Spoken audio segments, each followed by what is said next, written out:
آئیے میں ایک چھوٹی سی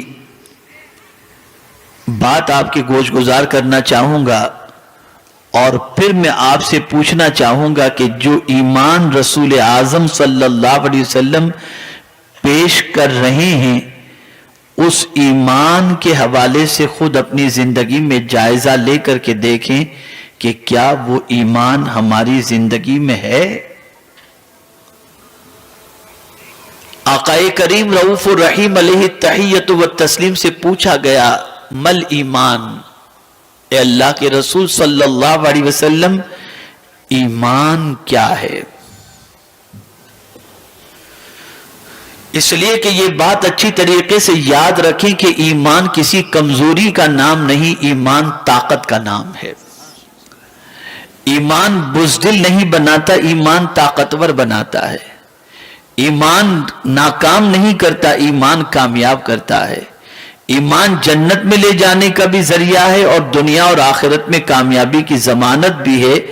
ایمان ہی کی بنیاد پر انسان جنت کا مسافر بنے گا، جنت کے محل کا حقدار بنے گا، اور ایمان کی کوتاہی کی بنیاد پر وہ اللہ کے عتاب اور اللہ کے عذاب کا شکار بنے گا۔ لیکن آئیے ہم سمجھتے ہیں اصطلاح شریعت میں تو جو کچھ اللہ کے رسول صلی اللہ علیہ وسلم لے کر آئے اس کا دل سے تسلیم کر لینا، تصدیق کر لینا اور زبان سے اقرار کر لینا، اس کا نام ایمان ہے۔ لیکن اس کے بعد اس کے تقاضے ہیں۔ دنیا میں کہیں بھی آپ فارم بھریں گے، کہیں بھی آپ کسی کمپنی کے اندر بحیثیت ایمپلوئی اگر آپ کا سلیکشن ہو جائے گا تو اس کے ساتھ آپ کو چارٹ دیا جاتا ہے، آپ کو یونیفارم یہ پہننا پڑے گا، بیچ ایسا لگانا پڑے گا، ٹائم کی یہ پابندی کرنی پڑے گی، آپ کو یہ ایشورنس دینا پڑے گا کہ آپ کوئی بھی سیکریٹ چیز کو لیک نہیں کریں گے۔ یہ ساری چیزیں اس کے تقاضے ہوتے ہیں۔ جب آپ ان سارے تقاضوں کو پورا کریں گے تب ایز اے ایمپلائی آپ کو اپوائنٹ کیا جائے گا۔ بلکہ یہ تو ایمپلائی کی بات ہوئی، آپ واٹس ایپ کے سلسلے میں دیکھ لیجئے، دیگر ایپ کے سلسلے میں دیکھ لیجئے، آپ ڈاؤن لوڈ کرنے سے پہلے اس کے سارے فارمولیٹی کو دیکھنی پڑتی ہے، اور اس کے بعد جب آپ ایگری ہوتے ہیں تب آپ کو آپ کا ایپ استعمال کرنے کی اجازت ملتی ہے۔ تو اسلام اس کے بھی تقاضے ہیں، اور میں آج ایک تقاضے کی طرف آپ کی توجہ کو مبذول کرانا چاہوں گا، اور پھر میں آپ سے پوچھنا چاہوں گا کہ جو ایمان رسول اعظم صلی اللہ علیہ وسلم فرما رہے ہیں کیا وہ ایمان ہماری زندگی میں موجود ہے؟ صحابی رسول نے پوچھا مل ایمان یا رسول اللہ، اے اللہ کے رسول صلی اللہ علیہ وسلم ایمان کیا ہے؟ تو پیغمبر رحمت صلی اللہ علیہ وسلم نے ارشاد فرمایا اذا سرت کا حسنتک وساعت کا سیئتک فانت مؤمن۔ آقا کریم صلی اللہ علیہ وسلم فرماتے ہیں جب تیری نیکی تجھے خوش کر دے، جب تیری نیکی تجھے خوش کر دے اور تیرا گناہ تجھے غمگین کر دے، بس تو مومن ہے۔ ایک مومن کی پہچان آقا کریم صلی اللہ علیہ وسلم نے یہ بتائی کہ اگر مومن نیکی کرتا ہے تو نیکی کرنے کے بعد غمگین نہیں ہوتا، بلکہ نیکی کرنے کے بعد وہ خوش ہو جاتا ہے۔ نیکی کرنے کے بعد اسے اللہ عز و جل کے شکر کو ادا کرنے کا جذبہ پیدا ہوتا ہے۔ نیکی کے سلسلے میں وہ سوچتا رہتا ہے اور اسے خوشی ملتی ہے تو نیکی کر کے خوشی ملتی ہے، اسے فرحت نصیب ہوتی ہے تو نیکی کر کے فرحت نصیب ہوتی ہے۔ میرے پیارے آقا صلی اللہ تعالی علیہ وسلم کے پیارے دیوانوں، اگر نیکی کے حوالے سے دیکھا جائے اور موجودہ دور کے کے مسلمانوں کی زندگی کا جائزہ لیا جائے تو نیکی کے معاملے میں اگر سب سے سست کوئی قوم نظر آتی ہے تو یہ مسلمان نظر آ رہے ہیں. ہمارا حال یہ ہے کہ ہم نیکی میں چور نظر آ رہے ہیں, نیکی کو کوئی اہمیت نہیں دیتے, نیکی کو کوئی مقام نہیں دیتے, نیکی کو کوئی ضروری نہیں سمجھتے, نیکی کے سلسلے میں جد و جہد نہیں کرتے, نیکی کے معاملے میں دنیا سے آگے نکلنے کی کوشش نہیں کرتے. نیکیاں وہ عظیم سرمایہ ہے کہ نیکی کرنے کے بعد پروردگار قلب کو سکون کی دولت عطا کرتا ہے, اور نیکی کرنے کے بعد اللہ عز و جل آخرت میں جنت عطا فرمائے گا. نیکی کرنے والے کی محبت اللہ لوگوں کے دلوں میں پیدا فرما دیتا ہے.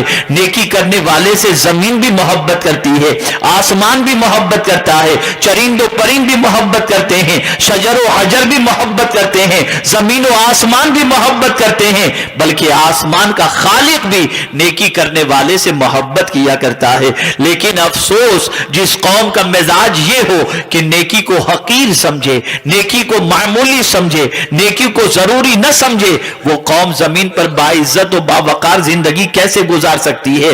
آئیے میں ایک مثال کے ذریعے سمجھاؤں تو آپ محسوس کر سکیں گے. ایک چھوٹی سی نیکی آپ کے نگاہوں کے اندر شاید ہوگی, لیکن اسلام کے اندر اس کا بڑا اونچا مقام ہے.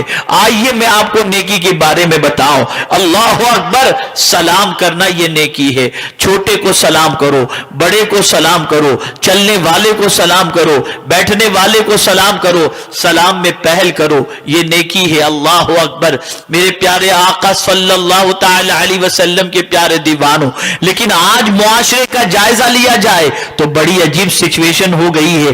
اگر امیر ہے تو غریب کو سلام کرنا توہین سمجھتا ہے. وہ یہ نہیں سوچتا کہ میں سلام کروں گا تو مجھے نیکی ملے گی, وہ سوچتا ہے میرے پاس سرمایہ ہے اور میں سلام کروں, سلام کروں گا میری عزت چلی جائے گی, سلام کروں گا میرا وقار چلا جائے گا, سلام کروں گا میری آبرو چلی جائے گی. میرے اسٹیٹس کے خلاف ہے کہ میں کسی ہاتھ گاڑی والے کو سلام کروں, میرے اسٹیٹس کے خلاف ہے کہ میری آفس کے چپراسی کو میں سلام کروں, میرے اسٹیٹس کے خلاف ہے کہ بھیک مانگنے والے کسی مسلمان کو میں سلام کروں, میرے اسٹیٹس کے خلاف ہے گھر جاؤں تو بیوی بچوں کو سلام کروں, میں اپنے نوکروں کو سلام کروں. نہیں, بلکہ ہر امیر کی تمنا یہ ہوتی ہے میں دکان پہ پہنچوں تو میرا نوکر میرے استقبال کے لیے کھڑا ہو کر مجھے سلام کرے.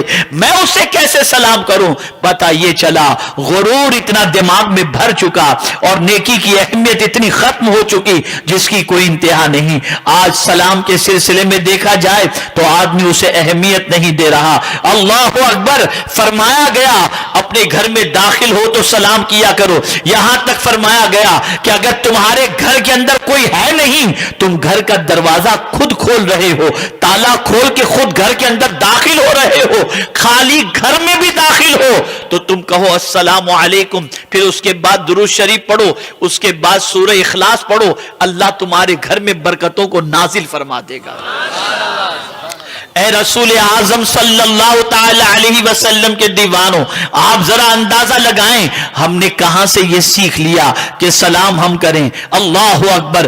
بڑے ہونے کا تصور دماغ کے اندر سوار ہو جاتا ہے. میں پیر ہوں, مرید کو سلام کروں, میں استاد ہوں, شاگرد کو سلام کروں, میں باپ ہوں, بیٹے کو سلام کروں, میں شوہر ہوں, بیوی کو سلام کروں, یہ میرے اسٹیٹس کے خلاف ہے.